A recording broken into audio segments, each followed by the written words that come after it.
এখানে কিছু ছেলে আছে, তার মধ্যে একজন আছে অন্য মেয়েদের চরিত্র নিয়ে কথা বলে। হ্যাঁ, আমি যে বিষয়টা নিয়ে কথা বলছি কেউ ভেবে নেবেন না যে আমি ঘোড়ামুখীকে সাপোর্ট করছি, কিন্তু যেটা আমার মনে হচ্ছে সেটা আমার বলতে ইচ্ছা করছে আজকে, তাই আমি বলতে এলাম। আচ্ছা বন্ধুরা, ঘোড়ামুখী ভালো নয়, এটা সত্যি কথা। ঘোড়ামুখী দালাল, নোংরামো করে। আমি ঘোড়ামুখীর সাপোর্টের কথা বলছি না, কিন্তু আমার একটা কথা মনে পড়লো যে মেয়েটাকে বলছে, মানে ঘোড়ামুখীকে নাকি একজনের প্রতি ক্রাশ ছিল, মানে তাকে সব কথা শেয়ার করতো, তার বরের সাথে শারীরিক সম্পর্ক মানে তার কথা ভাবতো। তো যাই হোক, সবাই ওয়াইটিতে একজন পুরুষ বলে চেনে, তো আমি তার নামটা নিচ্ছি না।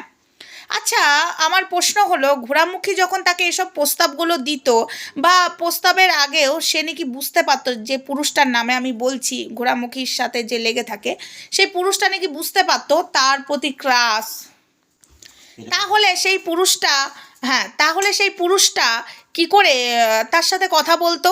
যখন বুঝতে পারলো মহিলাটা খারাপ, মানে ঘোড়ামুখী খারাপ, তাহলে ঘোড়ামুখীর সাথে কি করে কথা বলতো? এবং ঘোড়ামুখীর সাথে যখন একবার সম্পর্ক নষ্ট হয়ে গেল, তারপরে ঘোড়ামুখীকে আমি ফোন করেছিলাম, সেই রেকর্ড ঘোড়ামুখী আবার সেই পুরুষটাকে দিল, শোনালো, তারপরে আবার কি করে তার সাথে পীড়িত করলো? সে তো নোংরা মেয়ে। তার মানে ছেলেটাও নোংরা ছিল, সেই পুরুষটাও নোংরামো ছিল। শুধু মেয়েদের দোষ দিলে তো হয় না। আজকে যেমন দেখা যাচ্ছে দেবলীনাকে নিয়ে, ওহ, দেবলীনাকে নিয়ে অনেক অনেক কথা বলছে, কিন্তু সে কিন্তু কিছু জানেও না, কিন্তু দেবলীনাকে নিয়ে অনেক বাজে কথা বলছে। নাটক, সব সময় পরকীয়াকে সাপোর্ট করে এসছে, সব সময় নেগেটিভটা ছড়িয়েছে সবার বিষয়ে, কোনো সময় পজিটিভ ছড়াতে ওনাকে আমি দেখলাম না। তো যাই হোক, আমরা যখন ছিলাম তখন একটা পজিটিভ ফিল ছিল ওনার মধ্যে, তারপরে তো পজিটিভ ভার মে গায়া।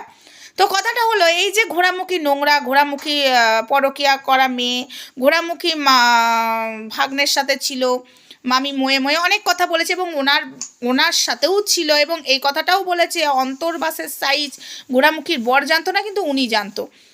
তো এই কথাগুলো আমি বলতে চাই, সেই পুরুষটাই বা কেমন? সেই পুরুষটা যখন দেখছে আমার স্ত্রী থাকা সত্ত্বেও একটা বিবাহিত মহিলা আমার প্রতি ক্রাশ, তাহলে আমি তার থেকে দূরত্ব বজায় রাখবো, তাই না বন্ধুরা? আমি কথাটা কি ভুল বললাম? ভুল বললাম না আশা করি। তো এটাই হলো কথা।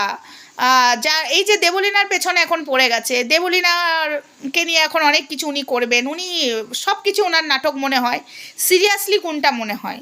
সিরিয়াসলি ওনার কোনটা মনে হয়? উনি বেঁচে খাচ্ছেন সেটা হচ্ছে না, আর কেন সোশ্যাল মিডিয়াতে সব কিছু বলা হচ্ছে। হ্যাঁ, মেয়েটা আজকে যদি মারা যেত তাহলে তখন বলতে, আহারে মেয়েটা কিছু বলে মরতে পারলো না। এটা হলো ওয়াইটির এক পুরুষের কথাবার্তা হতো, এবং অনেকেরই হতো। তো যাই হোক, ভিডিওটা এটুকুই ছিল।